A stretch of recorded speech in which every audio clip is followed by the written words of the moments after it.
Sejam bem-vindos a mais um episódio do 3Eng Podcast. Estamos aqui dessa vez com a convidada Charlize, que é engenheira eletricista, né, Charlize? Isso mesmo. Não é engenheira E o Guilherme. elétrica, é engenheira eletricista.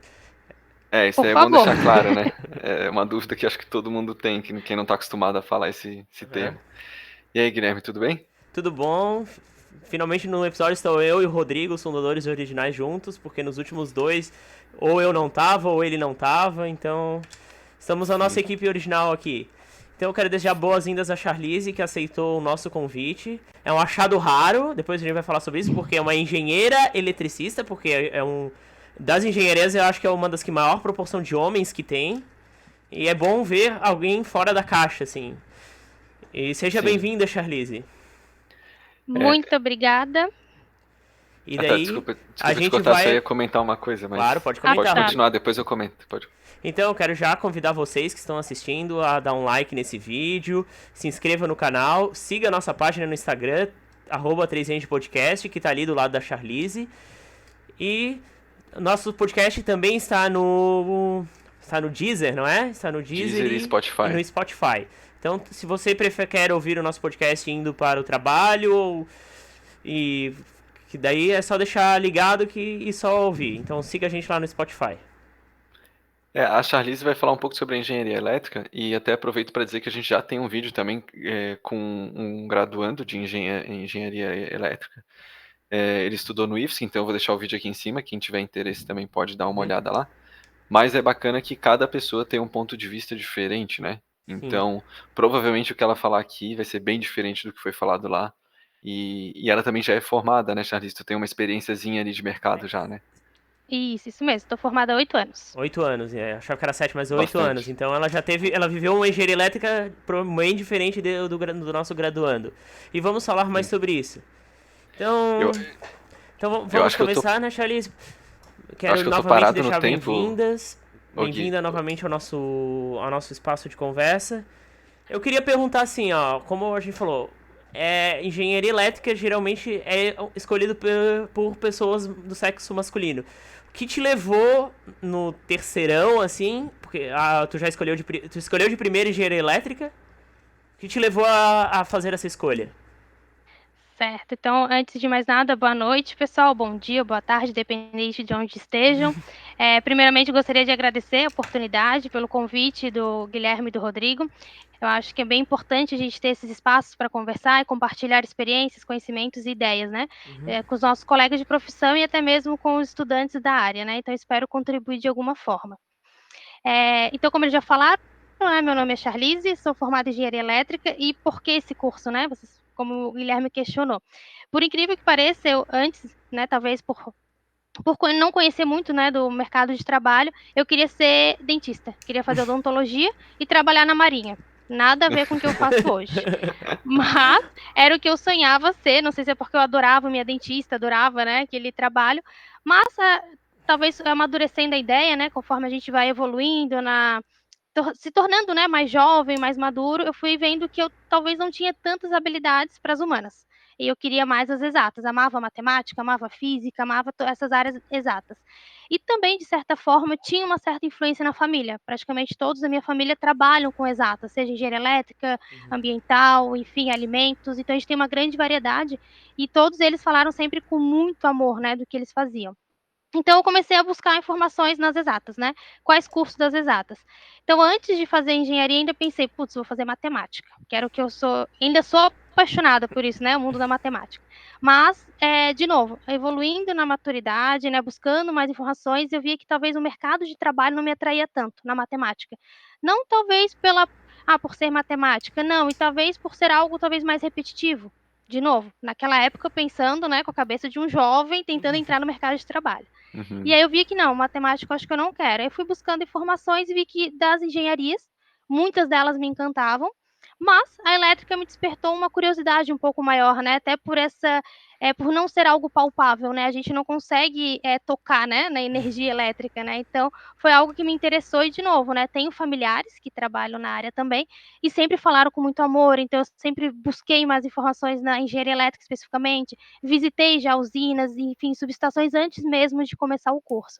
Então, Aí, quando eu cheguei no terceirão, fiz vários testes vocacionados, várias pesquisas, né, enfim, com psicólogos, enfim, tudo aquilo que a gente busca, né, quando a gente está muito na dúvida, na insegurança do que fazer, e todos davam engenharia elétrica. Eu falei, bom, então tá decidido, bati o martelo, fiz a minha inscrição nas universidades, nos vestibulares, né, e aí consegui passar na Unisul, na Universidade do Sul de Santa Catarina, e cursei o curso, sim, durante 5 anos.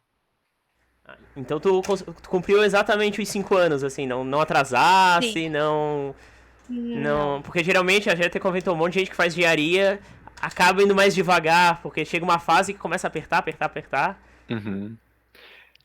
O Exato. que me chamou a atenção é que ela gostava da dentista dela, assim, né? Tipo, geralmente o pessoal não gosta muito de ir ao dentista e tal, é um pouco... Todo mundo tem medo, né? E assim, tu fez em 5 anos, mas tu conseguiu aproveitar para fazer algum estágio durante esse tempo, ou tu focou bastante no estudo e vamos se formar o mais rápido possível? Então, foi bem desafiador, né, fazer em 5 anos, tive muitas dificuldades, muitas vezes eu pensava assim: "Não vou dar conta, vou desistir de tudo", mas desde o ensino médio, assim, eu tive muita cobrança comigo mesmo, né, que eu tinha que dar conta, eu tinha que dar conta, eu tinha que estudar, eu tinha que fazer tudo. Então, como o meu curso era noturno, eu aproveitei e me dedicava aos estudos, praticamente vida social não tive nessa época, e fiz estágio durante o período matutino ou vespertino, né. Então eu consegui conciliar bem essas 2 coisas, mas confesso que foi bem difícil, muitas noites sem dormir, finais de semana, festas de família, de amigos, enfim, a gente, prioriza, né, são etapas da vida que a gente tem que priorizar algumas coisas, e eu priorizei a questão do estudo e dos estágios. Então sim, consegui conciliar com alguns estágios desde o segundo semestre da faculdade, já comecei a fazer estágio. Interessante. Nossa, bem cedo. Então, como é que foi, assim, tu já chegou, né, tu passasse de primeira, assim, na universidade, falasse, e tu chegou na universidade, o que tu sentiu, assim, como é que foi a tua impressão? Tu se sentiu muito excluída? Tu sentiu que era muito diferente do colégio? Quais foram essas tuas primeiras impressões ao chegar numa universidade? Foi uma quebra de paradigma para mim, porque eu realmente entrei na faculdade com aquele espírito ainda de escola, né. "Ah, que vai ter um professor ali dedicado para me ajudar", e aquilo nada daquilo aconteceu, né. Os professores estão lá com todo o seu conhecimento, totalmente dispostos a ajudar, mas num ritmo muito diferente, né, numa cobrança diferente. Então, foi um susto, né, fui surpreendida, pensando assim: "Nossa, eu acho que eu cheguei num momento da vida que eu não vou dar conta de tudo".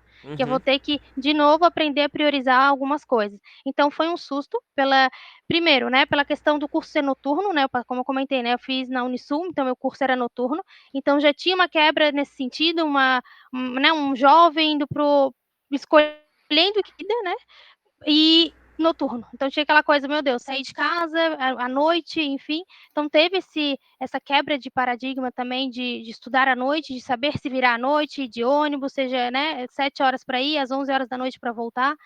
Além disso, né, a questão do curso, como eu falei, assim, é totalmente diferente, né, é um ritmo diferente, uma cobrança diferente, e a gente se surpreende, né, tem que aprender de que é uma outra etapa da vida, a gente tem que realmente repriorizar algumas coisas.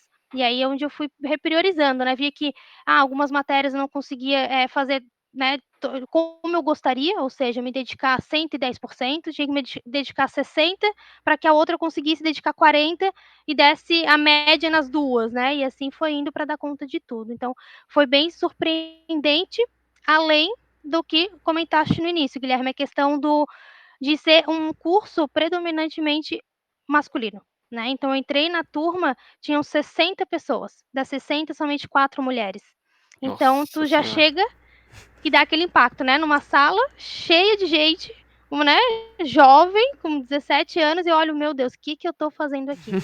Então foi um outro susto, né, de que como que eu vou dar conta, como que eu vou me relacionar, porque a gente fica com esses medos, né. E assim, confesso, hoje são medos bobos, né, acho que foi o lugar que eu mais aprendi, foi o lugar que eu mais fui valorizada, mais fui respeitada, foi durante o curso. Durante o curso eu fui muito bem valorizadas, não só pelas meninas, lógico, né, a gente criou um vínculo muito muito grande, mas pelos meninos também. Isso é interessante, né? Tipo, porque geralmente eu vejo quando é um ambiente predominante de um gênero e tem uma pessoa de fora, geralmente essa pessoa sofre um pouquinho. Ah, que bom que tu fosse bem acolhida, Então isso Sim, já é... bastante. Provavelmente Bastante. isso até contribuiu bem pra tua formação, que tu provavelmente não se sentiu tão deslocado assim. Em algum momento tu pensou Exatamente, em bem assim. desistir por esse fato? Tipo, chegou lá, De tá, só tenho eu e mais 3 de mulher. Tu pensou assim, sei lá, na primeira semana eu já vou desistir, vou fazer outro curso depois? Ou não chegou a pensar nisso? Não, Rodrigo, por esse motivo não. Eu Não. pensei em desistir pela dificuldade do curso, mas pela condição, né, da Uhum. diferença dos gêneros, né, não pensei não. Até como eu comentei, a gente foi muito bem acolhida. Não sei também se talvez como o curso era noturno, tinham também pessoas mais velhas, tinha uma mescla de idades muito grande. Então acho que acaba dando uma variedade, uma variada, né, na questão de maturidade, de conhecimento, experiências, enfim. Então por esse motivo eu não pensei em desistir, mas pelo nível do curso, nossa, várias vezes. Eu achava que nunca ia dar conta, nunca ia terminar aquele curso jamais, assim. E quando é que começou essa sensação de sentir que o curso realmente é difícil e pensar em desistir? Foi em que fase, mais ou menos? De na quarta fase, depois que terminou o cálculo 1, 2 e pensei: "Putz", aí onde eu recebi meu primeiro zero. Nunca tinha tirado zero na vida. Sério? Aí na Caraca. quarta fase eu levei meu primeiro zero, eu falei: "Meu Deus, isso não é para mim, eu não sirvo para isso, eu não dou conta". Passei meses estudando para essa matéria e não consegui. Foi na quarta fase que eu falei: "Não". Mas ao mesmo tempo, né, como tive, né, até agradeço a rede de apoio de amigos, familiares, falaram: "Não, tu não tem que desistir". De novo, né, com pessoas também mais experientes, falavam: "Aprende a repriorizar. Repriorizar as tuas atividades, os teus objetivos. Talvez algumas matérias você tem que aprender a estudar, né, como estudá-las, o que priorizar naqueles conteúdos". Então, foi isso que não me fez desistir, mas pensei, né, a partir da quarta fase eu falei: "Isso não é para mim". E E essa tu tirou sensação... 0, mas passou no final. É isso que eu ia No perguntar. final Passei, da matéria. Pô, foi uma passei, recuperação em peguei tanto, hein? recuperação. Peguei recuperação, e aí o professor, claro, ele também ajudou, fez alguns trabalhos extras, enfim, foi Sim. bem suado, mas passei e consegui. Tu diria que essa disciplina que tu levou um baque no início, por tu ter se dedicado mais a ela, esse baque acabou sendo positivo pra ti, no fim? Com certeza, com certeza. É como eu comentei, né, eu vi que a gente não consegue dar conta de tudo, como eu, né, tô falando desde o começo, e que a gente tem que aprender com cada professor e cada matéria como entender, estudar e absorver aquele conteúdo. Eu vim como eu falei, né, do ritmo de escola, achando que, né, praticamente os professores têm o mesmo estilo, varia pouca coisa, estuda aquelas horinhas por dia é suficiente, mas não. Ali eu vi que não, que aí né, vamos dizer assim, o negócio pegava mais embaixo, dizer, não, que tem matérias que são mais difíceis, não é algo visível, como eu falei, né, engenharia elétrica não é algo palpável, então tu começa a viajar, ver coisas no espaço que tu nem imagina, e aí tem que realmente reaprender, né, a se dedicar a cada tipo de matéria. Então, foi muito positivo ter esse zero. Tive outras notas baixas, mas não mais zero, né, eu consegui amadurecer também, entender que uma nota baixa não é o fim do mundo, que a gente consegue recuperar, então foi bem positivo, sim. Falando dessa coisa de nota baixa, eu me lembro, a primeira nota baixa que eu tirei na faculdade foi também na quarta fase, na disciplina de microbiologia. Nossa. Era a Olha só. microbiologia, tipo, era uma prova escrita, só que era uma prova escrita abstrata, só que o problema não era essa prova. O problema era a prova prática, que era tipo um corredor da morte, quase, eu tô brincando, mas tocava o sino, Tinha. a primeira pessoa fazia a questão. Tocava o sino, ela ia pra segunda questão, a pessoa de trás ia pra primeira. E fazia uma fila, assim. São questões práticas no Isso, laboratório, né? só que era questão tipo de 1 minuto. Tinha 1 minuto pra resolver a questão. Daí deu a primeira questão, perguntava o que era inóculo, eu não sabia. Daí pronto, já sabia que 9 no máximo. Daí foi passando, a nota caindo, daí tinha que uma hora focar no microscópio, só que tu tava nervoso porque eu já tinha errado um monte de coisa. Daí eu tirei nota baixa, mas consegui recuperar também. Me dediquei um monte pra segunda prova, daí eu fui muito bem na segunda prova. Mas dá um Sim, susto, assim, a gente acaba tendo uma lição, dá. um choque na cara e a gente vê que não. Uhum. Que a gente não vai conseguir fazer tudo, a gente não vai conseguir se dar bem em todas as matérias que tu tem que focar. Foi uma lição muito importante. E olha que a quarta fase de sanitária tem outras matérias que exige mais estudo, por exemplo, fenômenos de transporte. Só que eu tive que aprender a dividir pra não rodar em microbiologia. Exatamente. Exatamente. Teve até professores que me falaram, assim, que algumas matérias eu tirava a média, né, o 6, o 7. Ele falava, ó, por pouco que eu não te rodei, porque eu sei que tu não se dedicou a essa matéria como deveria, né? Então os próprios professores já percebiam, né, que a gente estava realmente jogando ali, trabalhando com uma peteca para conseguir dar conta. Eu ouço falar assim das pessoas que eu conheço que não é que elas falam isso, mas eu sinto que a engenharia elétrica ela é bem forte nessa parte de cálculo, assim. Ela é pesada mesmo, tem uns cálculos bem complexos. E tu falou que antes, quando tu escolheu a engenharia que tu ia cursar, um dos motivos foi que tu gostava bastante de matemática, né? Hoje, Isso. durante a graduação, ou então até mesmo hoje, tu entende que o fato de tu gostar bastante de matemática realmente ajudou na hora do curso? Então, o fato de gostar bastante de matemática tem que ser talvez um ponto bem importante a ser levado em conta na hora de escolher engenharia elétrica, né? Tu concorda com isso? Com certeza, Rodrigo, com certeza. Eu percebi isso muito pelos meus colegas, né, que às vezes não tinham tanta facilidade, e aí eles precisaram de muita monitoria, de muitas aulas extras, né, aos finais de semana, buscavam recursos fora, porque às vezes não lembravam como fazer uma divisão, umas coisas parecem simples, né, mas quando Uhum. tu entra na engenharia são coisas básicas, e realmente assim, eu falo plenamente, o meu gosto por matemática me ajudou e muito, assim, até que essa matéria que eu tirei nota baixa foi sistemas lineares, tem muito cálculo, mas tem muitas outras coisas envolvidas também. Só que eu acho que por eu gostar, eu não desisti. Eu falei, não, eu posso não ter conseguido encaixar, né, as informações, o cálculo com a teoria e tudo mais, Uhum. mas como eu gosto, eu vou conseguir, eu não vou desistir, vou calcular de novo, e com certeza isso é um diferencial. Porque muitos colegas desistiram porque acharam não, né? Viram que não iam dar conta, que não conseguiam fazer uma fração, uma raiz quadrada, e de novo, parece ser coisa simples, mas nos perseguem até o final do curso. Até o final do curso, seja qual for a matéria, tu tá lá programando às vezes e tá calculando. Então muitas Fatoração que o pessoas pessoal tem que desistiram. dar. É isso que a gente usa bastante em Exatamente. álgebra, né? Isso. Então, muitos desistiram, tá? Por causa disso, por não terem aptidão com a matemática em si. Desistiram já ali na primeira e segunda fase. Até para deixar claro ali, tu falou, né, eu acho que foi alguns exemplos que tu usou, né, de divisão, de raiz quadrada, Uhum. porque não precisava fazer isso na mão, né? A gente usava calculadora, pelo menos. Não sei Isso. se lá Não, também, né? com certeza. Ah, Com tá. certeza, Foi mas só exemplos, é, assim, né? Mas. só Sim, exemplos, né? São coisas mais sim, derivadas, integrais, né? Vamos dizer assim, que sim, precisam, mas muitas vezes até a gente fala assim, usar a calculadora. Mas muitas vezes para alguns isso é difícil, né? Como envolve cálculo, raciocínio, enfim, a matemática ali para você usar a calculadora também, então para muitos assustou também. Falou, putz, meu Deus, e agora? Eu sei fazer o soma e mais ali deu, mas e como aplicar isso? Né? sim. Eu preciso gostar disso, eu preciso entender esse básico para conseguir aplicar. Então, até mesmo a calculadora HP, imagina, HP, enfim, Uhum. 50G, não lembro qual número tá mais, mas muitos se assustavam com isso também, tipo, como eu vou usar, como eu vou raciocinar na matemática usando uma ferramenta que pode me auxiliar. Então, muitos se assustaram com isso também. Uhum. Também. Uma curiosidade de falar assim, calculadora da HP. Só no nosso curso, pelo menos, os professores de cálculo não deixavam usar nenhuma calculadora, mas os de física deixavam usar só a Cássio. Aliás, eu tenho ela até hoje, nem sei se está aqui. Uma azulzinha, Uma azulzinha assim. escura, assim. Calculadora científica também, né? Obviamente. Eles Sim. deixavam vocês usarem a Cássio calculadora científica, essa calculadora da HP?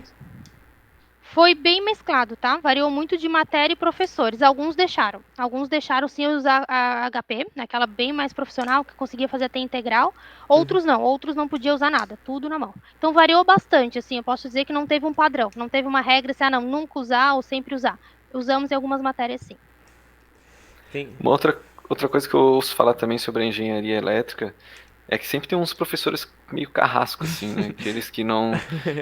A aula às vezes não é tão boa e mesmo assim dá nota baixa para todo mundo. Tinha muitos professores desses na tua graduação? Ou é um ou Teve. outro só? Não, vamos dizer que é minoria, né? Não vamos botar numa maioria, não. Acho que uns 30% dos professores são assim. Não sei Uhum. se porque eles veem que a gente tem que se preparar para o mercado de trabalho, né? Eles talvez venham com essa filosofia. Mas tinha alguns sim, inclusive, faziam provas que eles sabiam que a gente não ia terminar no tempo proposto, né? Por exemplo, linha de transmissão. O professor fez uma questão só a prova, ninguém terminou. Acho que Meu ele deu Deus. 3 horas de prova, ninguém terminou. Ninguém. Então, assim, pra que isso, né? Eu não conseguia entender qual que era o objetivo. Se era realmente pra provocar os alunos, dizer, eu sou muito bom, vocês não sabem fazer, ou se simplesmente eles dizer, vocês vão passar por situações sob pressão, vocês têm que saber como lidar com isso. Não sei, não consigo achar uma resposta, né, um denominador comum para isso, mas teve, como eu falei, uns 30%, não era a maioria não, era uma minoria que fazia isso. Essa questão aí de vocês vão passar por pressão e tal, talvez a gente vai saber responder daqui a pouco quando falar um pouco do mercado de trabalho, que a gente vai saber se no mercado de trabalho realmente tem essas situações aí sob pressão ou não, né? Mas eu queria falar um pouco mais sobre a graduação ainda. Não sei se o Guilherme tem mais uma pergunta, porque eu queria falar sobre os estágios que ela fez. Eu vou mesclar uma coisa da graduação que eu ia perguntar para ela, mas se quiser fazer uma pergunta, pode. Não, pode falar, porque eu queria entrar ali no assunto dos estágios. Isso. Não, vai ter a ver com as duas coisas. É que ela falou que fez estágio desde a segunda fase. Sim. Daí eu queria já. Tu fez só um estágio ou tu fez mais de um? Eu fiz 3. Então, já antes de tu falar sobre os 3, queria comentar, né, que a gente tá aqui há 20 minutos falando sobre curso, essas coisas, e eu acho que algumas pessoas têm umas dúvidas. Tu fizeste várias orientações vocacionais. Quais são as principais áreas que atua engenheiro eletricista? E se tu trabalhou, porque tu fizeste 3 estágios, se tu trabalhou e tu ficou deslocando entre uma e outra pra experimentar, ou tu realmente focou numa desde o início?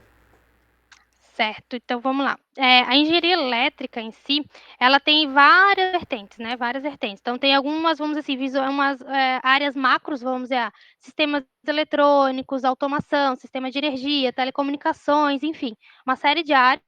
E dentro delas você pode navegar na parte de gestão, ou na parte de fábrica, ou na parte de desenvolvimento. Então, a engenharia elétrica ela te proporciona, né, te dá oportunidades para conseguir, né, trabalhar em diferentes frentes de trabalho, né, sendo repetitiva, mas diferente frente no mercado de trabalho.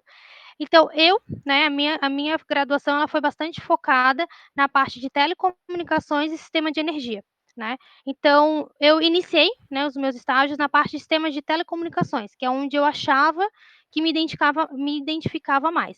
Então, eu fiz meu primeiro estágio na própria universidade, eu trabalhei no laboratório de informática, atualizando o sistema operacional, a gente tinha laboratório de telefonia, ajustava os telefones, para a questão de os estudantes estarem prontos para programar, enfim, comecei nesse período. Fiquei 3 meses nesse estágio. Logo em seguida, eu queria não ficar só na universidade, né, eu queria já entrar numa empresa. Então, logo em seguida, eu consegui um estágio onde eu fiquei quase 1 ano, né, 11 meses e alguns dias, numa empresa de telefonia móvel. De novo, tudo dentro da telecomunicações, que é onde eu achava que me enquadrava, né. Trabalhei quase 1 ano nesse estágio de telefonia móvel, mas eu sempre tive algumas empresas, vamos dizer assim, umas top 1, top 2, 3, enfim, que eu gostaria de trabalhar, né. Então, dentro da telecomunicação, eu buscava essa empresa onde foi meu terceiro estágio. Então, só recapitulando, comecei na laboratório de informática, onde eu fiquei 3 meses, depois eu migrei, fiquei quase 1 ano na telefonia móvel, e depois eu fui para essa empresa que era uma das top 5 que eu tinha na cabeça de trabalhar dentro da telecom. E aí ali naquela empresa eu fiquei por 4 anos, 2 anos como estágio e 2 anos como efetiva. Esses 2 anos de estágio efetivo eu trabalhei com a parte de PABX, centrais telefônicas. Então, nesse período, né, nesses 5, quase 6 anos, eu fiquei na área de telecom. Quando eu estava me formando, claro que não só na formatura, vamos dizer assim, né, mas um período já vinha me interessando mais pela parte de energia. Só que eu achava assim: "Ah, tô na área de telecom, com experiência, por mais que seja curta, mas tô com experiência na telecom, acho que eu não vou conseguir migrar". Mas estava sempre aquela coisinha na minha cabeça, sempre aquela coisinha na minha cabeça. Quando eu me formei, eu falei: "Não, vou tentar arriscar. Talvez não era o momento, talvez eu deveria ter migrado antes, mas vou arriscar". Então me formei, e aí migrei para a área de energia. Migrando para a área de energia onde eu estou até hoje, na mesma empresa durante 8 anos. E aí eu me encontrei, sou apaixonada, e não digo que vou ficar para sempre, porque a gente não sabe o dia de amanhã, às vezes a gente, né, o mercado te mostra outras oportunidades, mas é onde eu realmente me encontrei. Tenho muito apego com a telecom, se precisar, né, eu ainda voltaria a trabalhar, mas eu acho que é no sistema de energia que eu me identifiquei. Falasse que conseguisse estágio, a gente tá repetindo isso, na segunda Sim. fase, tu sentisse dificuldade, porque tu teve muito pouco conteúdo, praticamente, para entrar nesse estágio, assim, tu teve dificuldade para desenvolver as atividades, ou justamente foi o contrário, tu acabou aprendendo no estágio e depois ficou mais fácil em algumas disciplinas? Eu fui aprender no estágio, Guilherme, exatamente isso, assim, para conseguir, eu não tive muita dificuldade, porque eu sempre fui bem metida dentro da universidade, queria saber onde que eu podia me meter, onde que eu poderia aprender, o que que eu poderia fazer, e aí consegui, né, essa vaguinha com o professor, eu falei, não, é aqui que eu vou começar, tenho que começar a me mexer. E então, para conseguir o estágio não foi tão difícil. Claro que precisei muito ir atrás, né? O estágio não está assim, né? A mostra, vem aqui na universidade. Algumas vezes sim, outras, né? Você tem que procurar o seu caminho. Mas depois que eu entrei, gente, eu nunca tinha atualizado no sistema operacional na vida. Eu não sabia o que era isso, o que era um sistema operacional. E ali eu aprendi o que era o sistema operacional, aprendi qual que é a responsabilidade de um trabalho, né? Qual que é o impacto do meu trabalho. Por mais que era um estágio, eu estava impactando alguém. E era um grupo grande, né? Eram estudantes de engenharia, estudantes de outras áreas também, outros cursos utilizavam aquele laboratório.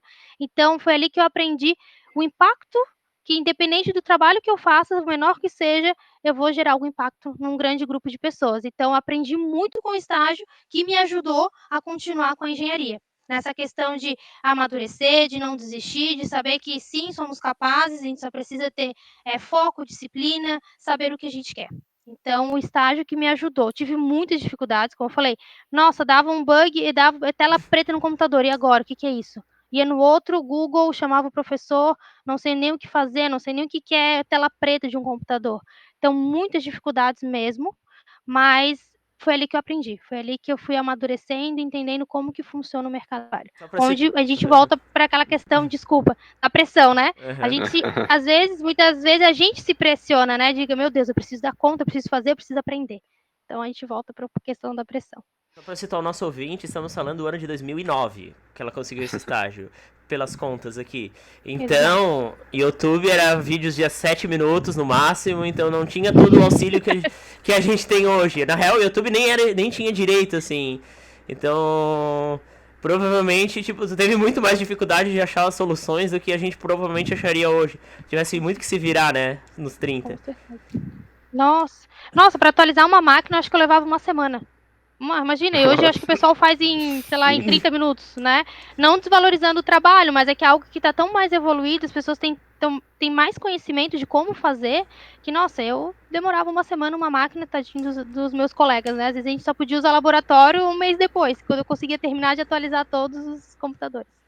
Agora ainda tem do Dropbox, Google Drive, tudo para a empresa compartilhar. A empresa e quem faz isso tudo compartilhar as coisas entre si. Naquela época era.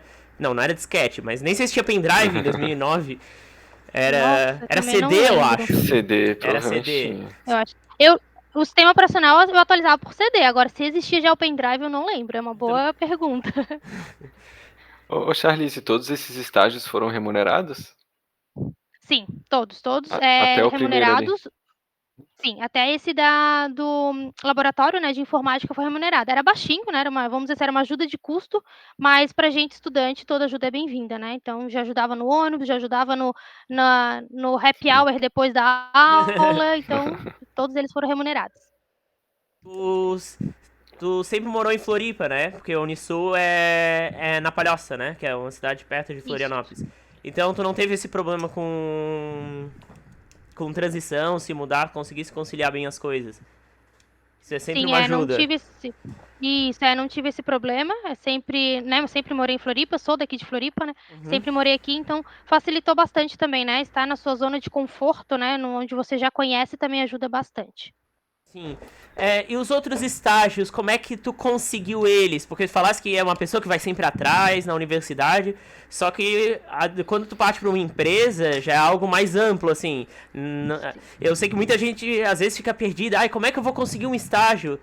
E acaba sempre só esperando o anúncio aparecer. Como é que tu foi atrás desses... Porque tu fez mais 2 estágios, além do estágio que tu fez na Unisul. Isso, exatamente. Contato, network. Eu sempre questionei muito, né? Como eu falava, tinha umas empresas que eu queria trabalhar, então eu tinha que saber como chegar lá. Então, na própria universidade, né, as pessoas mais velhas, os nossos veteranos, e aí, onde é que tu trabalha? E aí, tem vaga? Não tem? Sempre foi muito por contato. Né? Então, nesse segundo estágio foi por contato, um colega já trabalhava lá, e aí ele falou, tem uma vaga, aí eu falei, putz, mas será que eu vou ter condições? Não tem problema, a gente se inscreve, se candidata, eu informo aqui, né, internamente, indico, né? Essa pessoa é assim, assim, assado, até porque experiência eu não tinha, né? Só no laboratório de informática. Então, era mais por contato. Então, eu sempre digo assim, sugiro, né, as pessoas que estão estudando, independente de qual seja o curso, contato, network, eu acho que faz muita diferença. Muita diferença as pessoas saberem quem você é, né? Te conhecerem de outras formas, né? Por outras pessoas, outras visões. Então, isso que me ajudou muito. Então, eu sempre perguntava, onde você trabalha, o que você faz, você gosta, não gosta, tem uma vaga, e sempre buscando, né? Lógico, naquela época eu também não lembro que tinha, não tinha LinkedIn, a gente buscava no site das empresas, né? Era onde eu usava. Ia lá no site das empresas, tem vaga? Não tem? Pegava um e-mailzinho e se candidatava. Não, acho que não tinha nem época, não conseguia nem se candidatar pelo próprio site da empresa. Então, foi muito por contato. Esse segundo estágio foi um colega que fazia faculdade comigo, que já trabalhava lá, onde eu consegui a oportunidade. E o terceiro estágio é a mesma coisa, um colega que estudava comigo também, que trabalhava lá, que me indicou e a gente foi conversando, amadurecendo a ideia e eu consegui também. Tiveram entrevistas de emprego nesses processos seletivos aí? Chegou Sim, a ter entrevista? Sim, todos eles com entrevista, né? Foram um pouco diferentes, né, as entrevistas. No primeiro estágio, no de informática, foi com o professor, então ele meio que já conhecia, viu o interesse, então não teve uma entrevista, vamos dizer assim, no primeiro, mas o segundo e o terceiro, sim. Teve entrevistas presenciais, né? Na época a gente não tinha tanta essa flexibilidade, né? Essa modernidade que a gente tem hoje. Então, todas as entrevistas presenciais. No segundo estágio, foi uma entrevista presencial e a questão do psicológico que a gente faz, né? Entrevista com uma psicóloga e faz alguns testes, né? Não lembro o nome exatamente.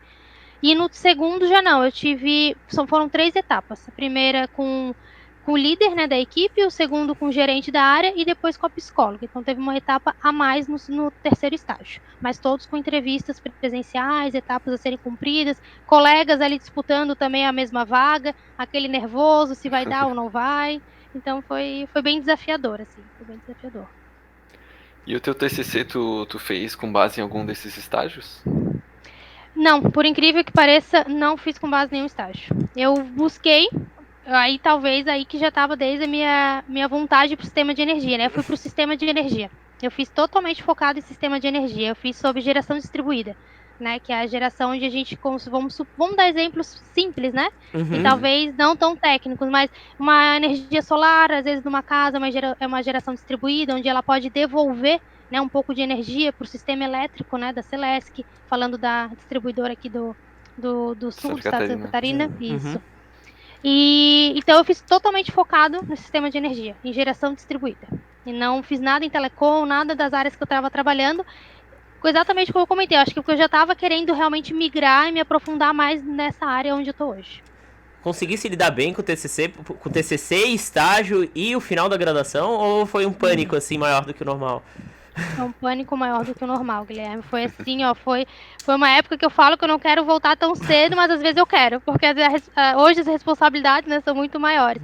Mas, nossa, foi um pânico, foi um desespero. Precisei, né, até hoje, né, eu faço terapia também, busquei naquela época terapia para conseguir realmente buscar uma calma, ter alguém para desabafar, né, às vezes a gente pré-julga tanto, né, essa questão da terapia, mas, nossa, me fez muito bem naquela época, hoje me faz também, hoje eu voltei a fazer também, e não foi fácil, não foi fácil, muitas vezes, de novo, no finalzinho eu pensava, não vou entregar, não vou terminar esse curso, mas não, ia lá todo dia, todos os dias fazia um pouquinho, escrevia um pouquinho, não deixem para a última hora, uma dica, não deixem para a última hora, a gente sempre, lá no final eu dou conta, não dá conta, não dá conta porque é muita coisa, muitos detalhes, e claro, né, você sempre quer entregar o melhor, né, você quer fazer o melhor para que aquele seu TCC tenha algum impacto também, né, faça alguma diferença, então, e aí tinha aquela questão, se seu TCC tá bom, ele vai ser publicado ou não vai, enfim, então tinha também essa questão do prestígio, né, publiquei, não publiquei, então foi bem difícil, muitas noites sem dormir, muitas, mas uma outra dica, né? Não deixar para a última hora, e eu não deixei para a última fase. Eu fiz na 9ª fase. Eu pensei, não, eu vou segurar um pouco algumas matérias na 8ª fase, joguei para 9ª e puxei o TCC. Eu acho que para mim, foi a melhor escolha. Não me arrependo de ter feito isso. Eu acho que me ajudou muito, né? Eu consegui administrar algumas coisas que eu pensava, não, vou focar no TCC e eu sei que algumas matérias depois eu consigo dar conta. Eu vou estar mais tranquila e não tão preocupada com o TCC. Então, de novo, é uma dica que talvez para alguns não funcione, mas para mim deu muito certo. E para os teus colegas, Porque, por exemplo, falasse que das 4 mulheres só se formaram 2. E o geral, mais ou menos, quantos por cento da sala, assim, bem chute, assim, ficou pelo caminho? Na formatura, a gente se formou em 8. Nossa, 60 alunos! Senhora! Mas eram os 8 de iniciais ou tu pegou fases diferentes, assim? Os mesmos desde o início, estávamos em 5. 5 desde o início, juntinhos, assim. A gente criou um grupo, assim, bem legal, assim. A gente estudava junto e tal, e a gente se ajudou muito. Então, foram 5 que se formaram juntos. Os outros 3 foram pelo meio do caminho. E o resto, aí se perdeu, desistiu, se formou depois. A gente já fica impressionado na sanitária que desiste, tipo, metade, mas desistiu o quê? Tipo, 5 de 60, desistiu, tipo, 80%, assim. Exatamente. É um índice bem alto, né? Bem alto. Bem alto. Tá desanimando o nosso ouvinte que quer escolher Não desanimem. De novo, eu amei, não me arrependo de ter feito o curso, só que é puxado. Você tem que saber o que quer. É bom mostrar para as pessoas que acham que talvez consigam levar nas coxas, mas pelo menos para tu avisar que não vão conseguir. Exatamente. No final do podcast eu quero até perguntar para ela se ela acha que valeu a pena tudo isso, né? Mas depois ela responde para não dar esse spoiler agora. Siga a gente, né? Acompanhe. Vai ser um momento assim do vídeo, a gente não vai dizer o que é para vocês assistirem até o fim. Eu ia perguntar acho que até me fugi a pergunta agora. Ah, tá. Do estágio ali, além do estágio, tu fez mais alguma outra atividade? Tipo uma monitoria, algum intercâmbio? Eu ministrava monitoria de cálculo, de novo, matemática, cálculo, na universidade. Não fiz intercâmbio, né? Não consegui, né, durante a minha graduação fazer, mas fiz monitoria, dei monitoria de cálculo 1, 2 e 3. Nossa! E aí, Nossa senhora! 3 semestres claro, seguidos? Ela gostava de matemática, ela já falou. Gente, eu sou apaixonada. O meu objetivo de vida é ainda dar aula de matemática. Tá nos meus planos. Tá nos meus planos. Tu desce monitor... Pode continuar. Desculpa, não, Guilherme, desculpa. Eu dei aula de cálculo, dá aula não, né? Monitoria de cálculo 1, 2 e 3. E também, tudo que eu podia fazer com os professores de cálculo, eu ajudava eles a corrigir prova. Eles às vezes faziam aula extra no final de semana, eu ia lá junto com eles, eu refazia a aula, porque assim, realmente é a minha paixão. E aí eu fiz a monitoria. Foi a única atividade extra que eu fiz durante a minha graduação. Uhum. Tu conseguiu conciliar a monitoria e o estágio?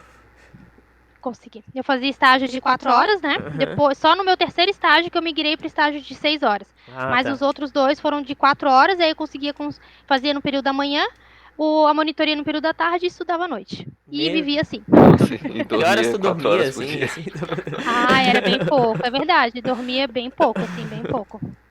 Bem pouco o bom é que o curso dela era noturno, né? Isso. Ali na UFSC, pelo menos, a nossa é integral. E pô, às vezes tu tem aula de manhã e a outra é no final da tarde, então tu fica o dia todo sem poder fazer nada por causa disso. Os horários eram bem bonitinhos, assim, tipo, tu... Bem certinhos. Era bem certinho. Tipo, 5 aulas por dia, ou 6, de segunda a sexta?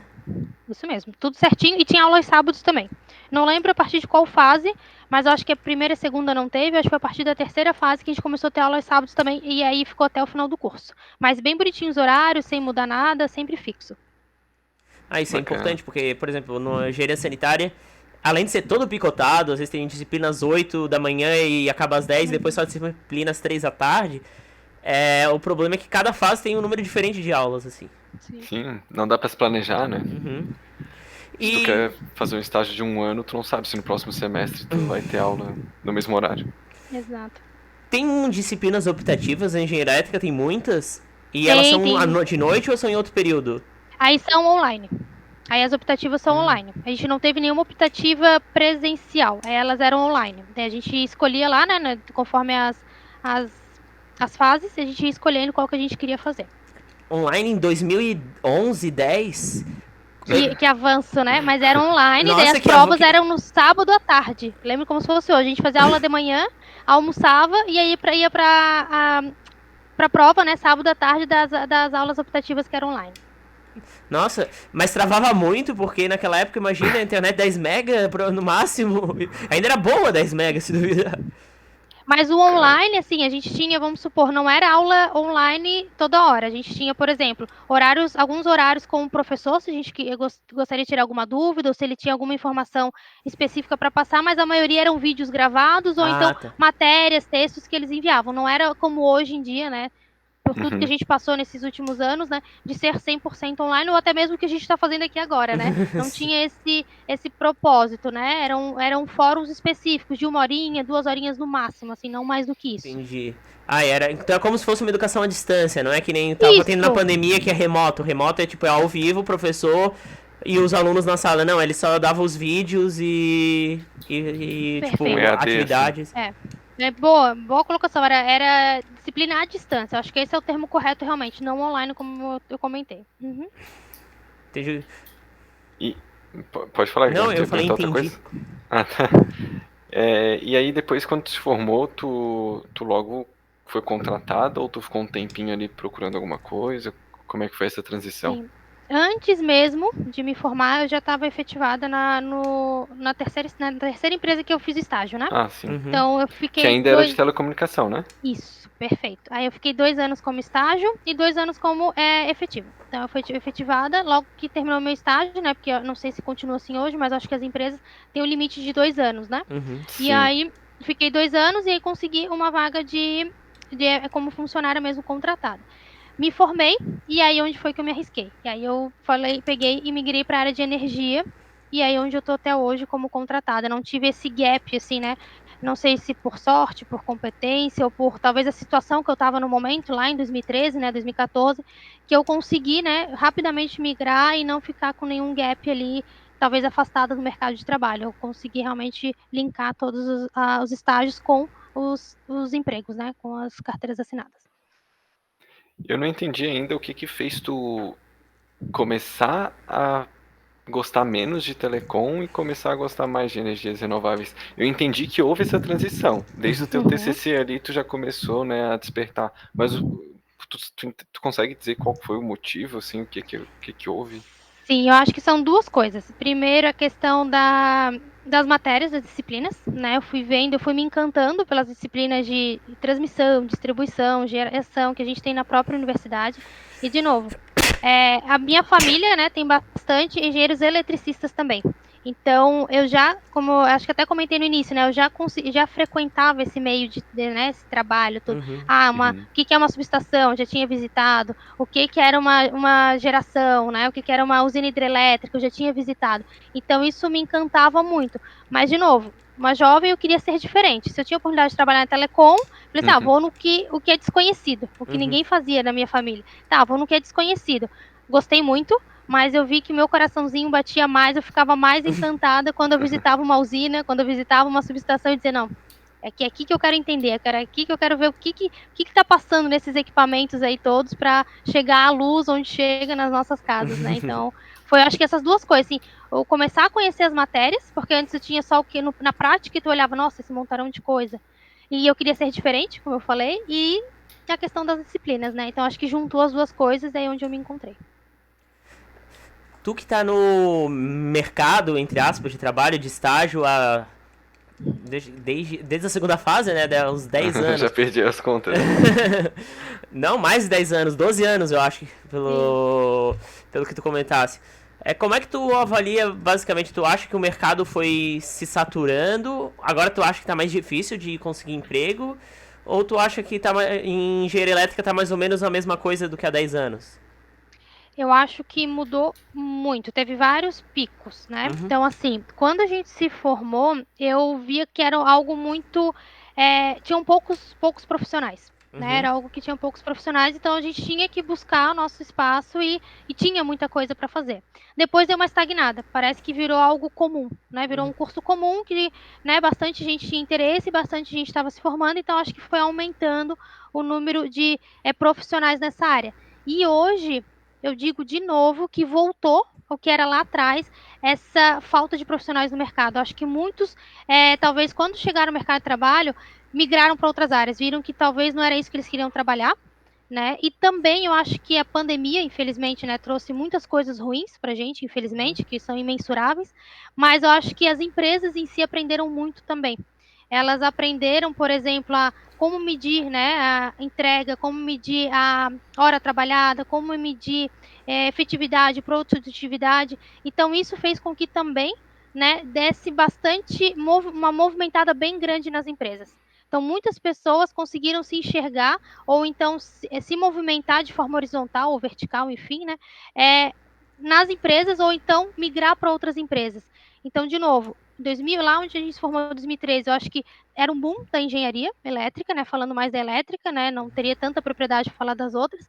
Depois eu acho que deu uma estagnada, o pessoal ficou bem acomodado, ficou um pouco até saturado, dizendo, putz, não muda, é sempre a mesma coisa. As empresas são muito conservadoras, não querem tanto migrar para área de geração distribuída, para áreas menos poluentes, né, eólica, solar. Então, tinha muito essa questão do conservadorismo, que hoje já está diminuindo bastante. Empresas como Celesc, Eletrosul, de novo, que são aqui do estado de Santa Catarina, já estão com um pensamento muito mais avançado, onde juntou com a pandemia, que, de novo, tivemos as coisas negativas, mas as empresas também precisaram se readequar ao mercado. Então, acho que agora está dando um boom novamente nessa área da engenharia elétrica, e bem grande, bastante oportunidade surgindo.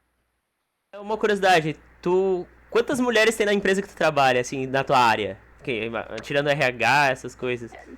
Sim, na minha área hoje, nós somos deixa eu só lembrar aqui rapidamente, se eu não me engano, no setor que eu trabalho, que é a R&D, que é a área do setor de desenvolvimento, somos, eu acho que umas 5 no máximo, de uma equipe de 33. Nossa, mas é melhor ainda que a porcentagem de quem entrou. Sim, verdade. É o dobro da porcentagem. Mas tu notou nas empresas, tu passou por várias empresas, né, vários estados, tu notou que tá aumentando o engajamento feminino, tá aumentando o número de mulheres nas empresas?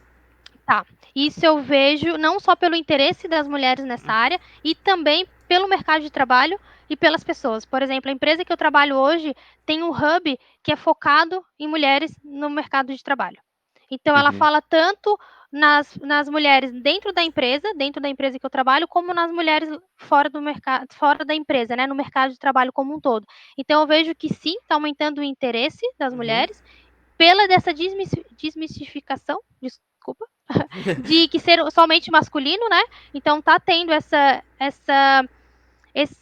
apoio, né, da sociedade como um todo, e as empresas também estão trabalhando forte nisso. E, de novo, a empresa que eu trabalho hoje valoriza isso muito, né, muito. Então, o nosso hub não tem só mulheres, porque não adianta só as mulheres participarem do hub, tem homens também, né, colegas, para entender qual é o nosso universo, quais são as diferenças, que não tem diferenças, né, não deveriam ter diferenças. Então, a gente compartilha bastante informações e eles incentivam bastante. Então, acho que as empresas também estão olhando para esse nicho, né, para esse nicho de mercado. Então não tem diferença, porque das 4 mulheres que entrou, formaram 2. E dos 56, formaram 3 homens. Exato. Se tu pensar bem, fazendo essa conta. Verdade, bem isso mesmo. Dentro da tua empresa que tu trabalhou, desde que tu iniciou, tu tá no mesmo setor, ou tu resolveu passear entre aspas, migrar por outros setores? Tu ia perguntar isso? Na primeira empresa, né, que eu fui efetivada, eu fiquei no mesmo setor. Eu trabalhava no setor de suporte, né, atendimento ao cliente.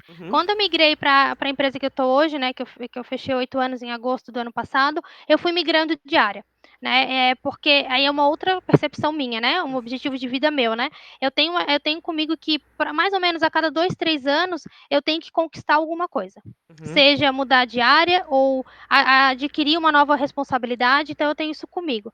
E aí, juntando a isso, por incrível que pareça, foi mudando de área, foi migrando de atividades, né. Então eu comecei com a parte de treinamentos eu fui para serviços de campo. Então, além de treinamentos, eu fazia comissionamento, que são instalação do equipamento na instalação do cliente, né, nas dependências do cliente. Fazia também inspeção em fábrica. Vai um pouco mais devagar aí, peraí. Como é que é? Como é que era a atividade, a instalação no cliente, tipo, na residências, assim? Então, vamos lá. Não em residências, a gente trabalha com grandes clientes, né? Então, a gente trabalha com subestações elétricas. Então, eu fazia instalação na subestação. Então, vamos supor, a Celesc tem uma subestação, eu vou lá na subestação da Celesc e instalo o equipamento, comissiono, que é configurar e testar. Né? Configurava, né? Eu não estou mais nessa área, mas aí eu migrei para essa área de serviços em campo, certo? E aí depois eu migrei para a parte de coordenação de projetos, e hoje eu estou na parte de gestão de projetos, que é muito semelhante, mas muda um pouquinho o estilo do projeto, né? A complexidade e também a custo, enfim, né? Schedule, que é o cronograma, enfim, muda um pouquinho. Então eu fui migrando. E não é mais em campo, né? Não é mais em campo, daí agora é no escritório, exatamente. Foi fácil a transição pro home office, assim? Ou tu não teve home office na tua empresa? Estamos, inclusive, em home office, não todos, né? Porque a empresa que eu trabalho tem fábrica, né? Então, o pessoal da fábrica está presencial. Algumas áreas administrativas que a gente chama, né? Que são essas que ficam em escritório, alguns estão presenciais, outros estão em home office. Eu estou no formato home office. Eu super me adaptei. Eu não vejo, não tenho dificuldades em trabalhar em home office. Sinto falta, né, de estar com as pessoas, mas a gente sempre tenta, né, fazer uma chamada de vídeo, ficar mais próximo deles. Mas se não retornar, né, todo mundo 100%, eu não teria problema em continuar home office, não. Não consegui me adaptar com as ferramentas, né, com o estilo de trabalho. E aí tu passou então por coordenação de projetos. Foi bacana? Tu gostou da parte de coordenação de projetos? Sou apaixonada. Até fazendo o link com o que eu falei lá no início, que eu vi que não tinha habilidades na área de humanas. Hoje, na gestão de projetos, eu preciso muito, né, dessa questão do contato, né, de conseguir entender, né, como eu trabalho com gestão de projetos, eu trabalho com times, né, diferentes times em cada projeto. Então, eu tenho que entender que, por exemplo, se eu tenho um profissional que está alocado 80% no meu projeto, nem sempre ele vai estar 80%. Se ele está com um problema pessoal, se ele está com um problema, até mesmo no trabalho, ele pode entregar somente 60%. Então, eu tenho que ter a questão do gerenciamento da pessoa, né? Entender que realmente nem sempre as pessoas estão 100%, nem sempre elas vão entregar o seu máximo, né? Então, eu acho que lá atrás, eu achava que eu não tinha essas habilidades. Hoje, eu acho que eu tenho, mas tem que desenvolver, né? Cada vez mais eu tenho que desenvolver, mas também amei casar essas duas coisas, né? Trabalhar com a engenharia e com a gestão de projetos, que é com pessoas também. E esses projetos são ainda sobre aqueles equipamentos que vocês instalam nas subestações? É a mesma coisa, né? Exatamente. Antes, eu até brinco hoje na empresa, né? Que eu migrei faz pouco tempo para essa parte de gestão de projetos, né? Antes trabalhava com coordenação, agora gestão, né? Mesmo, gerente de projeto. Eu migrei em agosto do ano passado. Eu até brinco assim que antes eu olhava para fora, eu olhava para o cliente, né? Eu ia até o cliente. Agora eu tenho que olhar para dentro.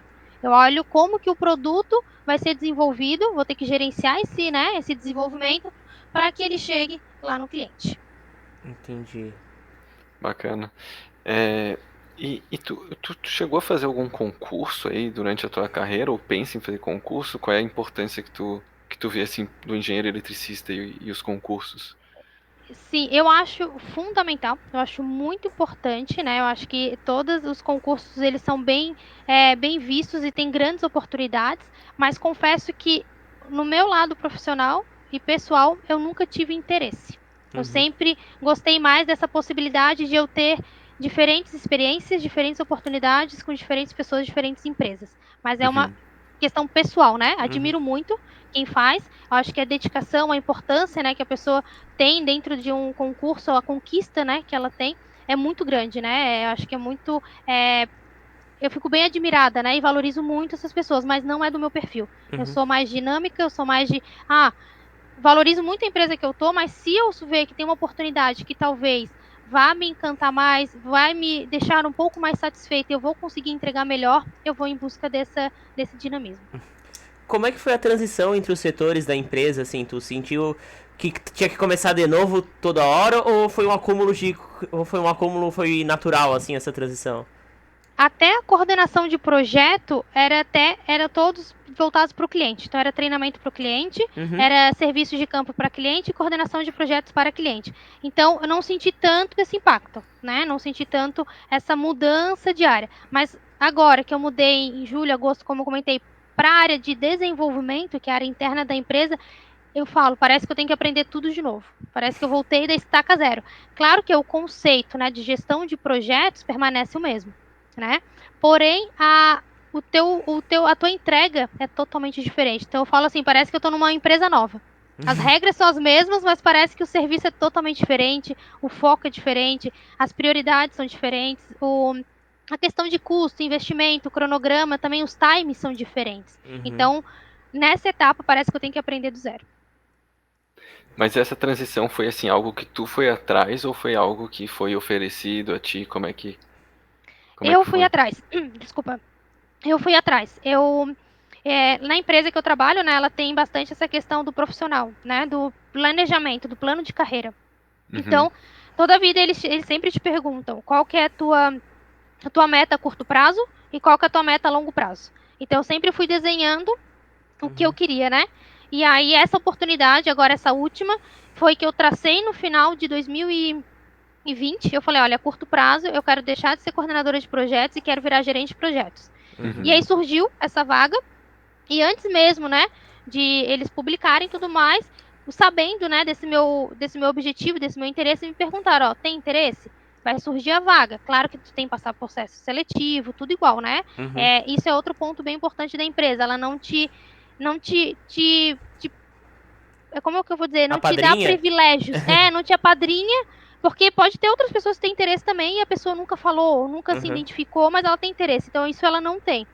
Mas ela te informa, ó, lembra aquele teu plano de carreira que você tinha interesse? Vai ter uma vaga. Se você quer, se candidata, busca, né, estuda, e você pode ser chamado ou não. Isso é muito legal, porque não é toda empresa que tem isso, né? Então eu acho bem bacana, assim. Lá na minha empresa a gente tem. Todo ano se fala nisso, de plano de carreira, que vai ser refeito, vai ser atualizado e tal, mas parece que não. Parece que acaba não andando, não sai do papel, sabe? Então é bem bacana. E tem uma outra coisa também que muita gente fala, que a gente nunca deve pedir aumento, né? Pedir. A gente tem que trabalhar, entregar o máximo para pessoas nos reconhecerem, né? Digamos assim, quem trabalha mais do que precisa acaba depois sendo valorizado. Mas acho que não há vergonha nenhuma em tu pedir, tu declarar esse teu interesse, né? Eu acho que talvez tu pode falar um pouco sobre isso. Nossa, Rodrigo, eu sou totalmente contra esse tipo de pensamento. Eu acho que a gente tem que saber, na verdade, um passo atrás, né? Eu penso assim, eu tenho que conhecer qual que é o meu potencial, né? O que é aquela vaga, o que aquele meu trabalho exige de mim. E eu saber identificar se eu estou entregando o mínimo ou eu estou entregando mais do que o esperado. Então, acho que a partir do momento que eu percebo que eu estou entregando mais do que o esperado e não estou sendo reconhecida por isso, eu não tenho vergonha nenhuma de chegar e conversar com o meu líder, com a minha empresa, com o meu RH e dizer, olha, eu entrego X, né? Deveria entregar X, estou entregando X mais Y e eu não estou sendo reconhecida por isso. Quais são os motivos? O que eu preciso fazer? E eu já fiz isso diversas vezes nessa minha trajetória de 8 anos na empresa. Eu já cheguei e perguntei, o que eu preciso fazer? E algumas vezes eu realmente não consigo enxergar o que eu preciso melhorar. E a empresa pode te dar esse insight, pode dizer, não, olha, Charlize, tu precisa desenvolver um pouquinho mais o teu soft skills, por exemplo. Né? Tua habilidade de convivência, tua habilidade de relacionamento. Isso está faltando porque a área exige, enfim. Ou então não, tu precisa desenvolver um hard skill. Tu precisa fazer esse curso. Se fizer esse curso, tu vai atender o que a vaga espera e tudo mais. Então, assim, eu sou totalmente contra esse pensamento. Eu acho que a gente tem que sempre demonstrar os nossos interesses e também pedir o feedback da empresa, né? Eu acho que sem feedback, sem essa troca, a gente não chega a lugar nenhum. Então, de novo, nesses 8 anos, eu sempre tive essa liberdade de fazer isso na empresa que eu estou. Talvez algumas empresas não tenham esse espaço, né? Não proporcionem esse espaço para os colaboradores, para os funcionários. Mas na empresa que eu estou, eu sempre tive. E, de novo, comigo eu tenho essa meta de a cada 2, 3 anos fazer essas transições. Então, eu já vou trabalhando minha cabecinha com os meus objetivos, ó. Tá chegando no meu prazo. Já vou começar a conversar. Ó, tô querendo migrar, quero pegar essa habilidade a mais, quero desenvolver essa habilidade, quero absorver essa atividade. Então, eu vou fazendo essa troca e aí, né, a gente consegue construir algo mais saudável. Porque, de novo, se eu fizer o mínimo e achar que eu vou ser reconhecida por isso, aí também eu acho difícil, né? Eu acho que a empresa nem sempre vai tomar a iniciativa. Mas, de novo, na empresa que eu trabalho, a gente tem muito isso do reconhecimento. Né? Inclusive, entre colegas, a gente pode se reconhecer.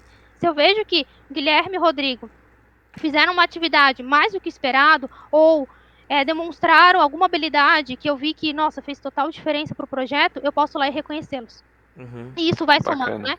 Então, nem sempre é só o retorno financeiro. Isso também. Eu sempre digo, faz-me rir no final do mês, que todo mundo, né, busca isso, né? A sua consolidação profissional, né?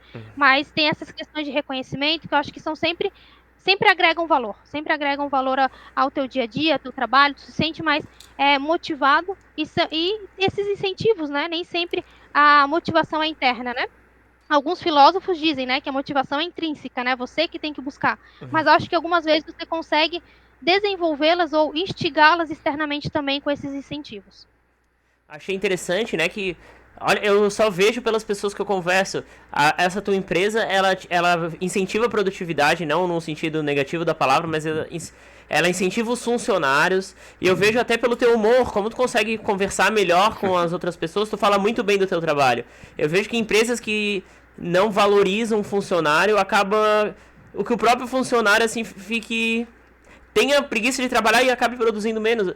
Eu achei muito interessante essa tua colocação. Exatamente. Porque eu vejo que tu fala bem do teu trabalho. Isso, isso é louvável, assim, porque um monte de gente reclama do trabalho.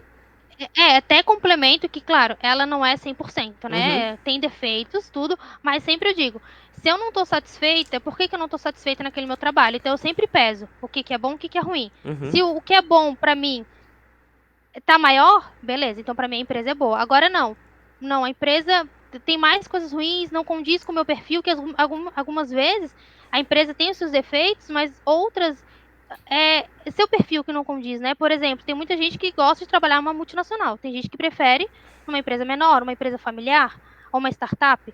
E a gente não tem que julgar isso, né? É questão de perfil, identidade, sim, princípios, objetivos. Então, muitas vezes, as pessoas também confundem isso, né? Só fala mal, nunca me valoriza, mas como que ela valoriza? Qual é o objetivo da empresa? Tem empresas ruins? Tem, lógico, né? A gente não pode negar. Mas muitas vezes é falta a gente entender, né? Como que a empresa funciona. Ela vai contra o meu perfil, ao meu objetivo? Às vezes não.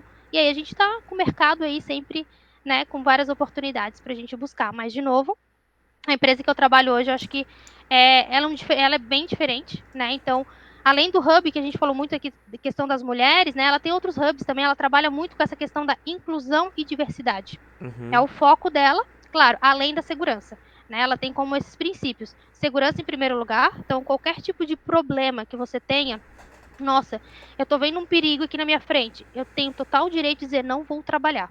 Posso estar na frente do cliente, eu tenho total direito e autonomia de dizer não vamos continuar o trabalho porque tem esse risco e aquele risco. Então, segurança em primeiro lugar. E, em segundo lugar, muito essa questão da diversidade e inclusão. Então, tem hubs de saúde, tem hubs de exercícios, tem hubs da diversidade, tem hubs das mulheres, então eles incentivam muito esses dois princípios, né, essas duas vertentes, que eu acho que é um diferencial para as empresas hoje. Falar assim, situações de perigo, tu já se deparou muito com situações de perigo nessa tua vida? Porque a gente trabalha com água,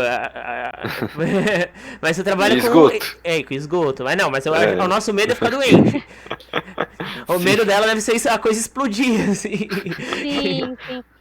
Então, nas minhas atividades em campo, eu nunca me deparei nada de risco. Eu acho que exatamente por isso, assim, por a empresa sempre dizer assim, ó, você tem todo um checklist antes de começar a atividade.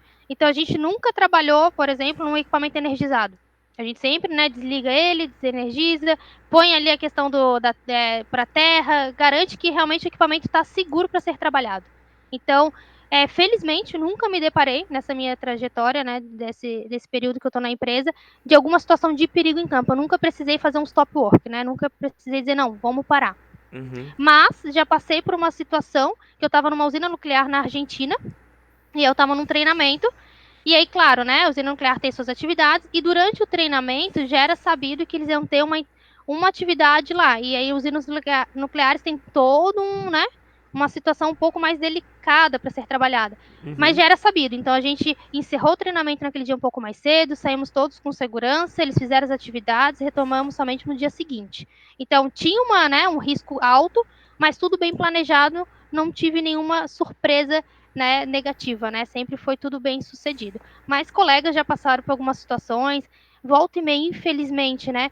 Muitas imprudências, então a gente recebe informativos, né? Que a empresa que eu trabalho ela é multinacional, então a gente recebe informativos, às vezes, de situações até de óbito, né? Infelizmente, por falta de alguns cuidados, alguns pequenos cuidados, né? Dessa importância de fazer o checklist, de ter certeza realmente que eu estou seguro para fazer aquela atividade. Uhum. Então, de novo, felizmente eu nunca passei por isso, mas alguns colegas já passaram. Essa tua, agora que tu tá mais assim na parte de gestão de projetos, né? De alguma maneira tu sente que tu tá talvez perdendo o contato com a parte técnica da elétrica, por exemplo? Acho que tu entendeu assim, né? Entendi. E estou sim, bastante, assim, cada vez mais parece que eu estou me distanciando. talvez a minha bagagem, por ter trabalhado em campo, né, eu ainda consiga contribuir, né, com essa parte técnica nos meus projetos. Mas cada vez mais eu sinto que eu estou me distanciando. Hoje eu tenho bem mais dificuldade, até brinco de fazer um cálculo, né? Se eu preciso calcular lá a derivada para ver quando que o equipamento vai disparar, eu confesso que eu estou um pouco mais enferrujada para isso. Sim, parece que a gente vai perdendo um pouco aquela habilidade, aquela facilidade, né, agilidade de resolver. Mas aí foi por escolha, né? Por opção realmente que eu quis me direcionar para essa área de gestão. Mas isso está te preocupando de alguma maneira? Ou é normal de toda a carreira a gente ir evoluindo e deixando de fazer essas tarefas mais, Olha, sei lá, não é que é simples, mas o que tu faz, sim, gerir pessoas, gerir projetos é bem mais complexos, né? sim. Eu Exige acho bastante. que depende muito. Por exemplo, todo projeto que eu trabalho, eu tenho um coordenador técnico, eu tenho um product owner, né, que é o dono do produto. Então ele é diferente, ele precisa estar focado na parte técnica. Então, assim, se fosse uma opção minha continuar, né, nessa parte técnica, não perder este vínculo, vamos dizer assim, né, eu poderia buscar outra vertente dessa profissão, né? Mas aí foi uma escolha minha, né? Então acho que assim, escolha minha estar um pouco mais distante dessa parte técnica. Mas se eu não quisesse, eu não precisaria seguir. Então acho que não é uma regra, não é uma, vou evoluindo, preciso evoluir para a carreira de gestão. Não.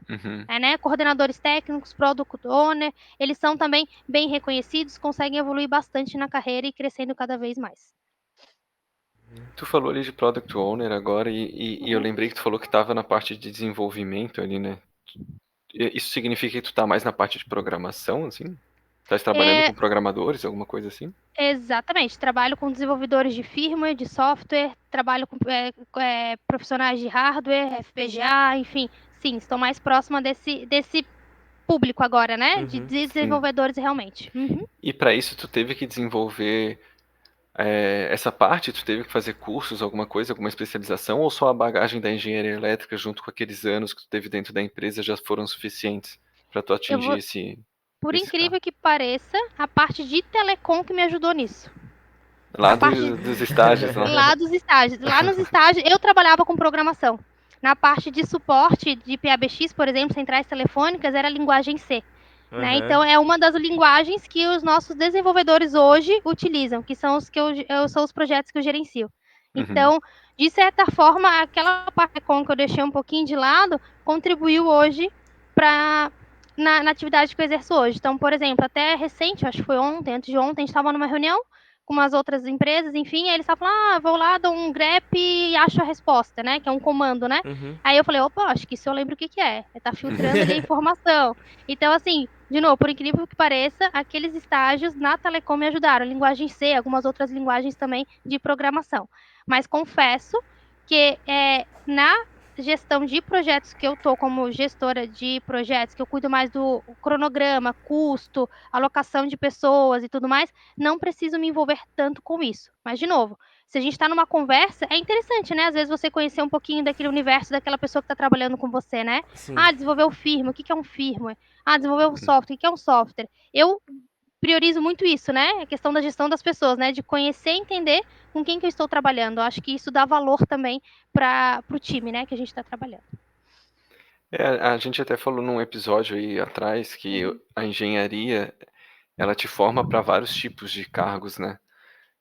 Não só atuar como engenheiro, mas te dá esse feeling de resolver problemas, de ver situações e não é ver a situação sem raciocinar no que aquilo significa, o que aquilo pode acontecer, né?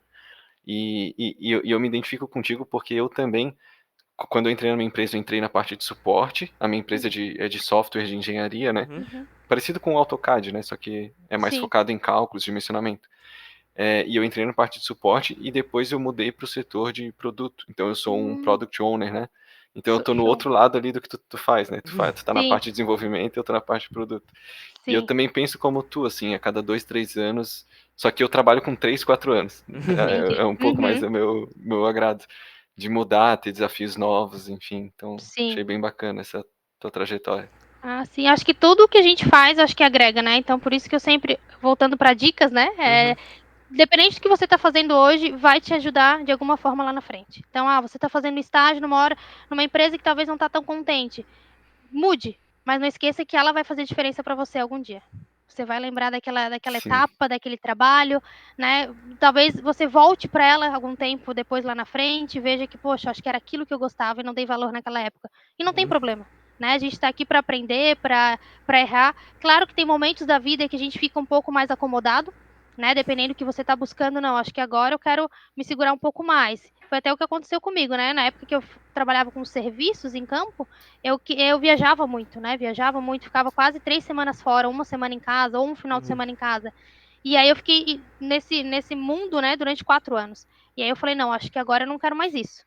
Né? Eu quero dar uma segurada, porque eu tenho outros objetivos de vida, eu quero buscar outras coisas. Então, isso tudo só agrega, né? Tudo agrega e a gente acha que não pode desperdiçar nenhuma oportunidade. Eu acho que tudo é válido.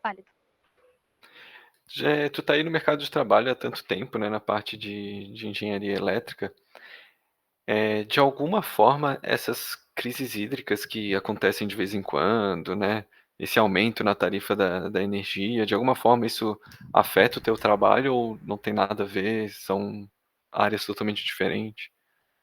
Vamos dizer que afeta de forma indireta, tá? Porque nós fornecemos equipamentos, né? A nossa unidade da empresa que eu trabalho hoje, para subestações, para usinas hidrelétricas também. Então, assim, se tiver uma crise, provavelmente eles não vão comprar novos produtos. Porém, os Sim. nossos produtos são diferenciais para que eles consigam continuar no mercado. Ou seja, nosso equipamento, ele mede as faltas no sistema. Então, sem o nosso equipamento, ele não vai conseguir dizer que está com pouca água, que está com problema no gerador. Entendi. Entende?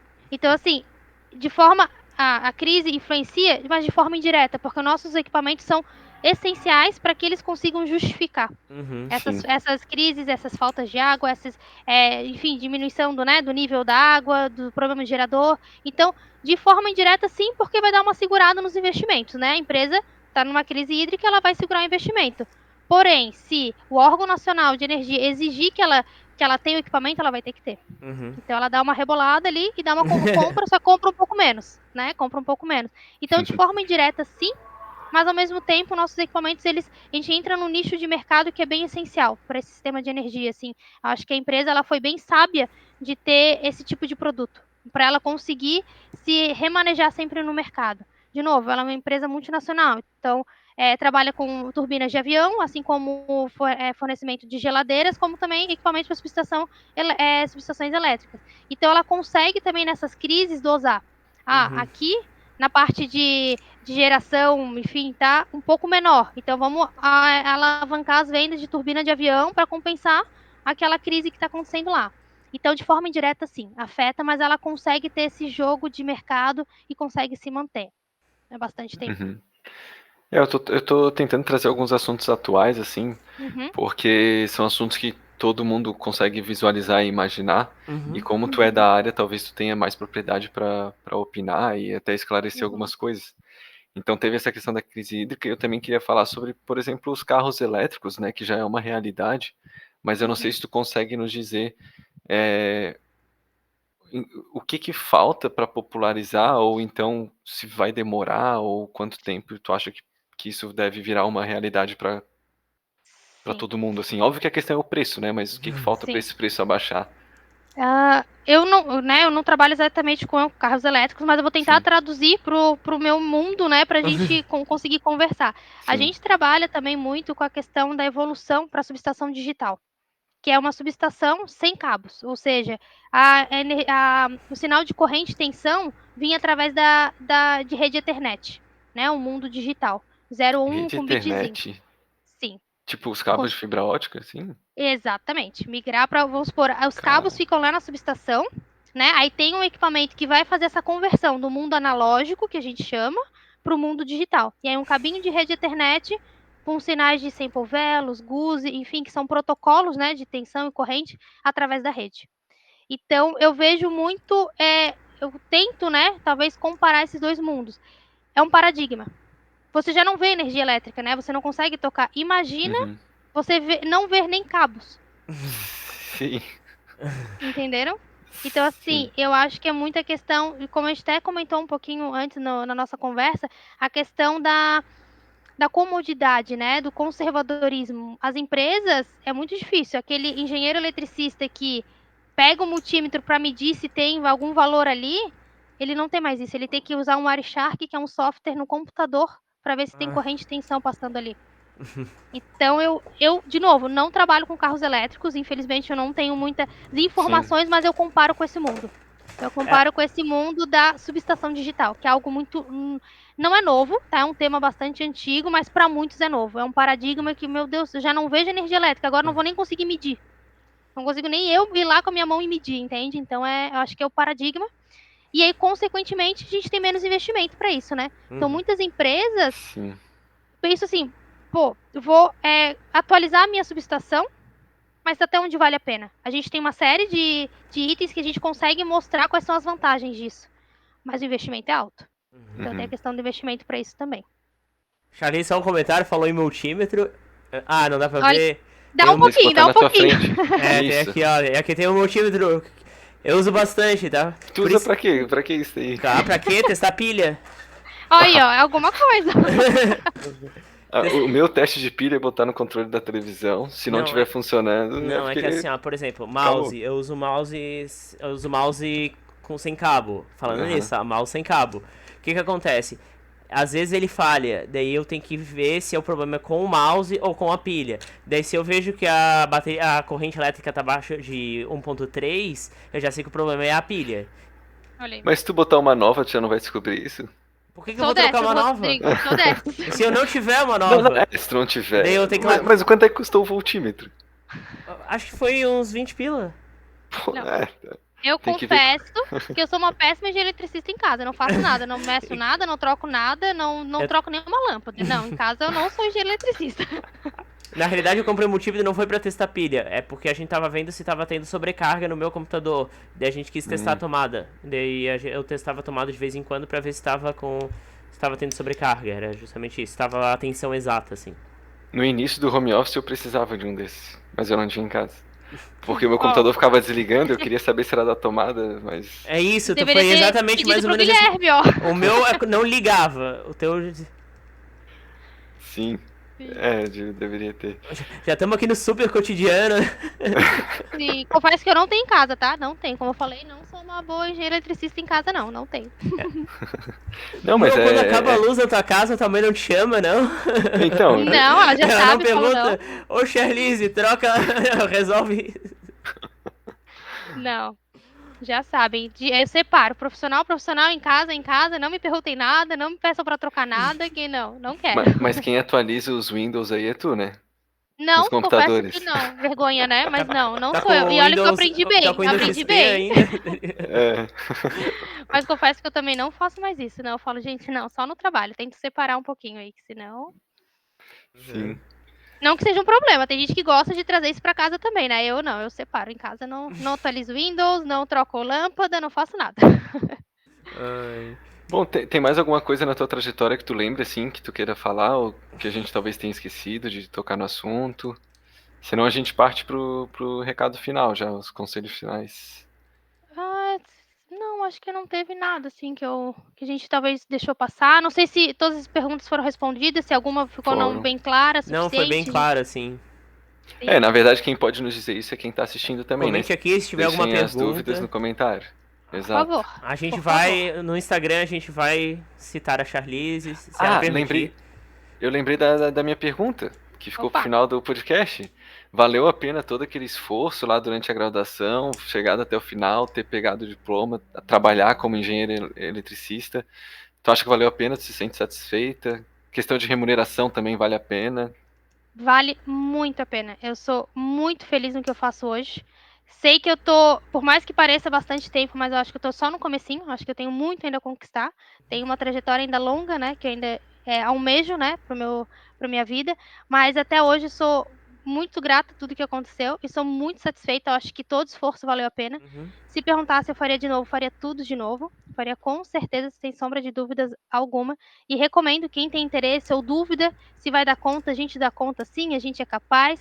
E assim, é gratificante, assim, muito gratificante a gente ver as entregas que a gente faz, começar a entender, como eu falei, né, durante a nossa conversa também, o que não é palpável, como que a energia chega nas casas, a gente começa a ficar tudo mais claro, né, às vezes na faculdade a gente vê muita teoria, e na prática, assim, é sensacional, é prazeroso e valeu muito a pena mesmo.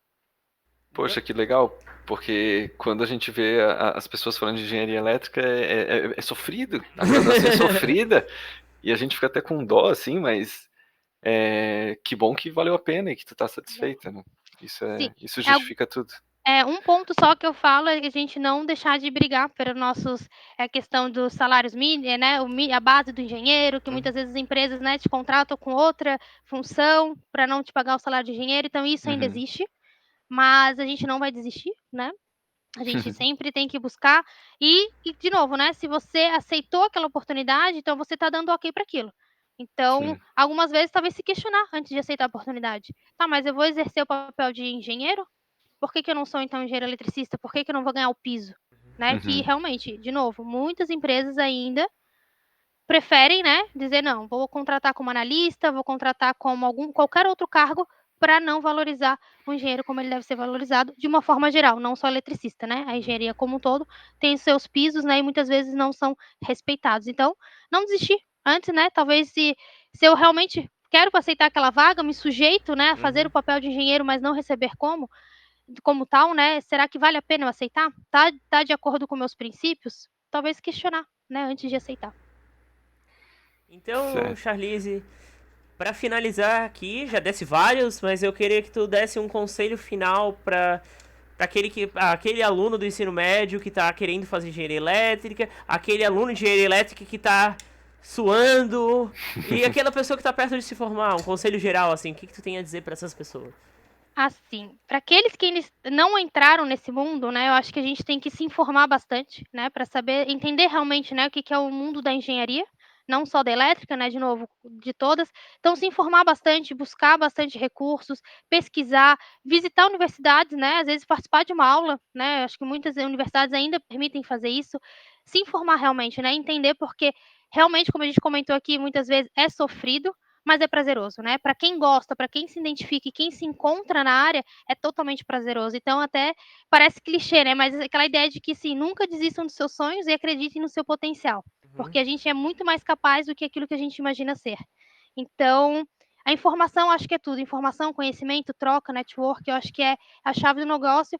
Mesmo quando nós somos adolescentes, jovens aprendizes, a gente tem essa capacidade de fazer network, de conhecer, de se instigar, de se questionar cada vez mais, para também criar nossa bagagem, né? Criar nossa bagagem e saber o que a gente quer. Isso é o mais importante. Mas, ao mesmo tempo, não ter vergonha de errar, né? Eu posso escolher um curso, achar que é tudo aquilo e não me identificar e ter coragem de mudar também. Então, acho que isso é o principal, assim, ter coragem, acreditar nos seus sonhos e fazer aquilo que te faz feliz, te satisfaz. Vai ter perrengue, vai ter estresse, vai ter dias que você vai dizer não quero mais, mas sempre pesar, né? O que vale a pena e o que não vale. Se a balancinha do que vale a pena é maior, continua. Não desiste que o progresso é grande e depende só de você e das pessoas que vocês estão próximos. Bacana. E essa questão de se informar, né, também dá para assistir o nosso podcast, né, Guilherme? Isso É o que a aí, gente está tentando certeza. aqui, passar informação, histórias, experiências. Isso, inclusive, né, Guilherme e Rodrigo, gostaria de parabenizá-los. Eu acho que é um canal bem importante. Vocês estão trazendo diferentes pessoas, diferentes perfis, diferentes personalidades e abordando temas diferentes, né? Por exemplo, aqui a gente falou desde carreira até da mulher no mercado de trabalho. Isso faz diferença, né, para aquele estudante, para aquela menina que está se formando, sabendo o que quer, às vezes tem muitos medos, inseguranças. Então, assim, parabenizá-los e convidar para que as pessoas assistam cada vez mais esses recursos. Eu acho que nós, sejamos estudantes ou profissionais, a gente tem muito o que acrescentar e essa diversidade, né, só agrega. Então assistam, comentem, perguntem, que a gente vai estar sempre à disposição, né? Inclusive podem contar comigo sempre que necessário. Sim, já tem um networking aí, né? Já tem uma profissional na área para poder tirar alguma dúvida. Exatamente. Teve muitas coisas que tu falou nesse episódio que, para mim, já tá soando repetitivo. Mas eu só sei que é repetitivo porque a gente já tem mais de 10 vídeos aqui no canal, então a gente já tá começando a ver que tem coisas que é padrão, assim, tem coisas que dá pra... Se a pessoa que assiste todos os nossos vídeos aqui, ela já vai estar... na cabeça dela já vai estar entrando essas coisas. Então, ela vai estar muito mais preparada do que ela estaria se não assistisse, né? Sim, nosso objetivo desses podcasts é justamente fazer com que as pessoas, não é que não cometam erros, mas vejam que outras pessoas cometeram os erros e aprendam com eles. Então a gente tá mostrando realidade, várias pessoas diferentes. É a segunda pessoa que fez engenharia elétrica. Então a Charlize já tá num momento bem mais avançado, né? Mas é sempre bom mostrar esses vários momentos, porque o nosso objetivo é atingir esses públicos. As pessoas que querem se informar sobre tal profissão, sobre tal curso. Então, se você gostou, né, compartilhe com seus amigos. Então, às vezes teu amigo tá em dúvida sobre que curso eu vou fazer. Faço engenharia elétrica, faço odontologia? Essa dúvida, assim... Inclusive, no nosso Instagram teve seguidor já perguntando isso, que a filha dele, acho que era uma mulher, na verdade, a filha dela estava em dúvida em qual engenharia, perguntou pra gente lá, e aí eu falei pra ela, né, que, enfim, tem alguma área que ela se identifica? Ela falou, engenharia química. A gente ainda não tem vídeo de engenharia química aqui, a gente vai ter futuramente, mas eu tinha um conhecido lá, já indiquei, então já resolvemos o problema dela. Então é bem esse o nosso objetivo mesmo. Sim, o nosso seguidor fiel aqui, que sempre pediu agronomia, já conseguimos agronomia. Inclusive foi o vídeo da semana passada ou retrasada, a gente ainda não planejou. É o 11, episódio 11. Isso, episódio 11. Isso. Não sei se já trouxeram, mas muita gente tem dúvidas sobre qual a diferença, por exemplo, entre engenharia elétrica e engenharia produção elétrica. Isso talvez é um tema a trazer também. Eu não sabia que existia produção elétrica. Existe produção elétrica. Inclusive, agora eu não sei a diferença. Inclusive, esse vídeo está sendo gravado no dia que foi posto o resultado do vestibular da UFSC no nosso Instagram. E eu descobri milhões de engenharias. Tem 28 engenharias na UFSC. E a gente chamou quantas? A gente chamou engenheiro sanitarista, engenheiro civil, engenheiro eletricista, engenheiro mecânico, engenheiro de automação e engenheiro agrônomo. Acho que a gente... Falta ainda uns 20 e 22 ainda. Menos Sabe porque tem curso repetido, mas... esse post que o Guilherme tá falando é da nota de corte do vestibular da UFSC. Isso. E o que me chamou a atenção é que a maior nota de corte foi da engenharia aeroespacial, né? Sim. E tem uma seguidora lá do nosso Instagram que passou em engenharia aeroespacial nesse vestibular. Então, bem bacana e é mais um curso aí pra gente trazer também. Com certeza, esse eu quero assistir, é bem curioso, hein? Tenho muitas dúvidas sobre esse tema.